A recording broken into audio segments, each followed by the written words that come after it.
Big TV భక్తి సమాచారం WhatsApp ఛానల్లో జాయిన్ అవ్వండి. అన్ని విశేషాలు ఎప్పటికప్పుడు తెలుసుకోండి.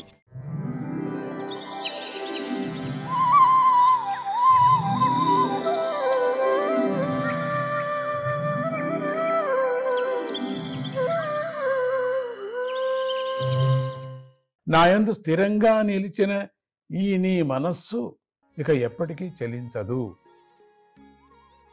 ప్రళయకాలంలో ఈ సృష్టి లయించిపోయిన తరువాత కూడా నీకు నీ పూర్వజన్మ స్మృతి చెరిగిపోకుండానే ఉంటుంది. ఇంద్రియాలకు మనస్సుకు గోచరం కాని ఆ పరమాత్మ ఈ విధంగా ఆకాశంలో శబ్ద బ్రహ్మలా వ్యక్తమై అలా పలికి విరమించాడు. నీలో ఉండిపోయిందంటే నారదుడు మనసులో అట్లా నిలిచిపోయాడు. ఆ మాటలతో నాకు పరమశాంతి లభించింది. మళ్ళీ ఏదో కళ్ళు మూసుకుంటే మళ్ళీ కనపడలేదు అనేది పిచ్చ భ్రమ వదిలేశాను. ఎప్పటికీ నాలోనే ఉండిపోయాడు అనుకున్నా. దుఃఖాలన్నీ ఎగిరిపోయాయి. అదే సాక్షి. దుఃఖాలు ఎగిరిపోవటం, జన్మాంతర కర్మమైనటువంటి కామక్రోధాదులు అన్ని నశించిపోవటము, తార్కణ్యంగా మనశ్శాంతి కలగటం. అలా అనుగ్రహింపబడిన నేను ఆ పరబ్రహ్మకు తల వంచి నమస్కరించాను. అప్పటి నుండి నేను ఆ భగవంతుని యొక్క రహస్యాలు, కళ్యాణ రూపాలైనటువంటి నామాలను సిగ్గు విడిచి గానం చేస్తూ ఉన్నాను. ఆ నామాలంతా కూడా నేను ఎక్కడ పడితే అక్కడ సిగ్గు విడిచి నేను గానం చేస్తున్నాను. నారాయణ నారాయణ నారాయణ, నమో నారాయణ నారాయణ నారాయణ అని అంటూనే ఉన్నాను. సంతోషంతో నిండిన మనస్సు కలవాడినే, మదమాశ్చర్యాలు లేనివాడినే ఆయన లీలలను స్మరిస్తూ, ఆయన చెప్పిన కాలానికి ఎదురు చూస్తూ దేశాటన చేయసాగాను.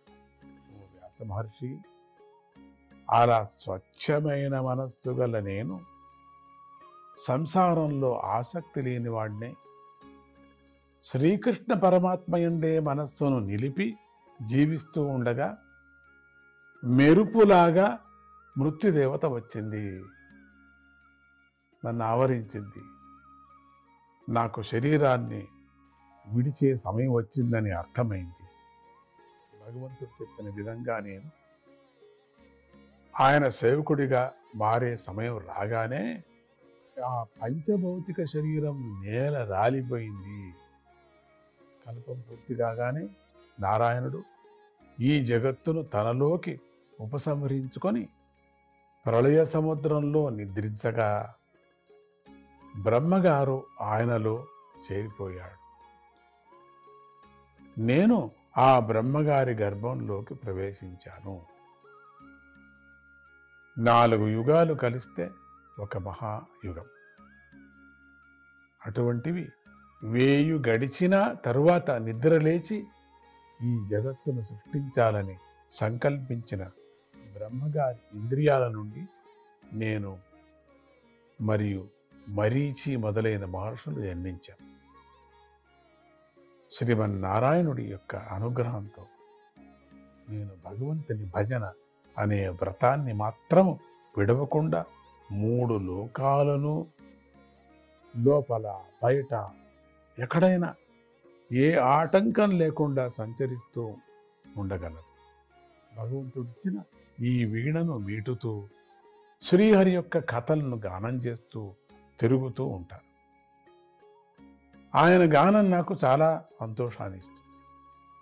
ఆయన కథలను గానం చేసే నా మనస్సుకు ఆయన వెంటనే దర్శనమిస్తూ ఉంటాడు. మానవుల హృదయాలు విషయ భోగాల యందు గల విపరీతమైన ఆసక్తి చేత పీడింపబడుతూ ఉంటాయి. అటువంటి వారికి సుఖం లేదు. భవసింధు ప్లవో దృష్టో హరిచర్యానువర్ణనం. అటువంటి వారికి మళ్ళీ మళ్ళీ చేయబడే శ్రీహరి లీలావర్ణనం సంసార సముద్రాన్ని దాటించే నావలాగా పనిచేస్తుందని నా అనుభవం. జై శ్రీమన్నారాయణ. యమాదిర్యోగపతై కామలోభహతో ముహు ముకుంద సేవయా యద్వత్ తథాత్మాధాన సామ్యతి తథాత్మాధాన సామ్యతి.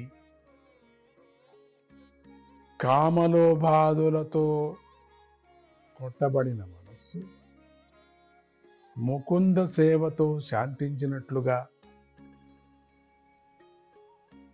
యమ నియమాది యోగ మార్గాల ద్వారా కూడా శాంతించదని నా అభిప్రాయం. పాపం లేని ఓ వ్యాస మహర్షి, నా జన్మ కర్మ సాధనల గురించి చెప్పమని నువ్వు అడిగావు కదా.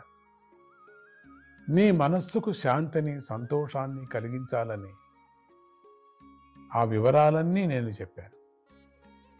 నీకు సంతోషం కలిగిందని భావిస్తున్నాను.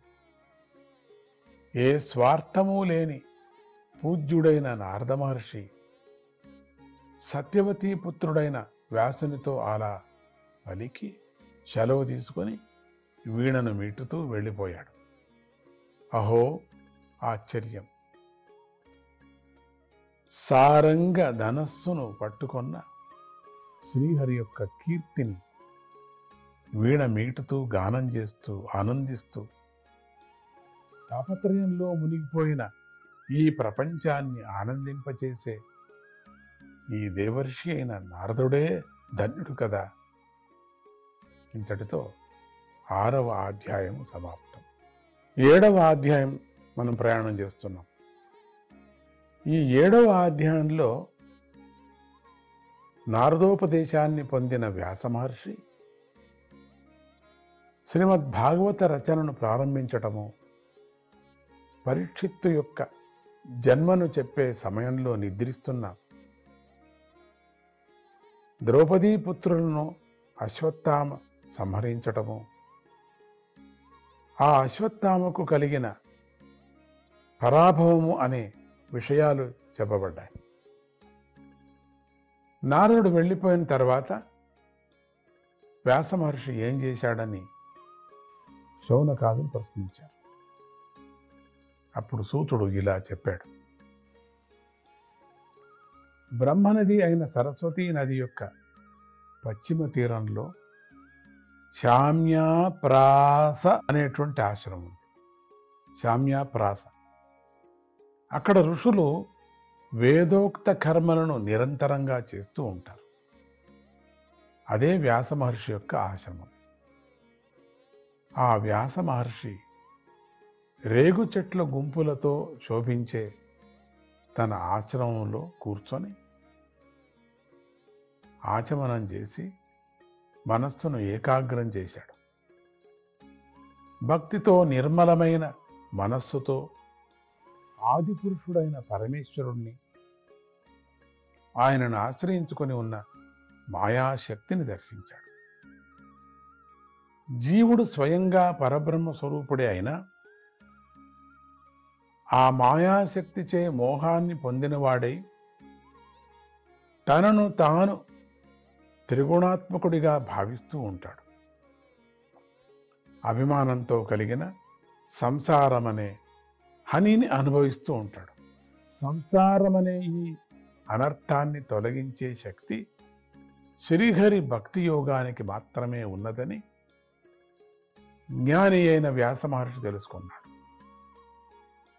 మానవుల అజ్ఞానాన్ని పోగొట్టేందుకై శ్రీమద్ భాగవత సంహితను రచించాడు.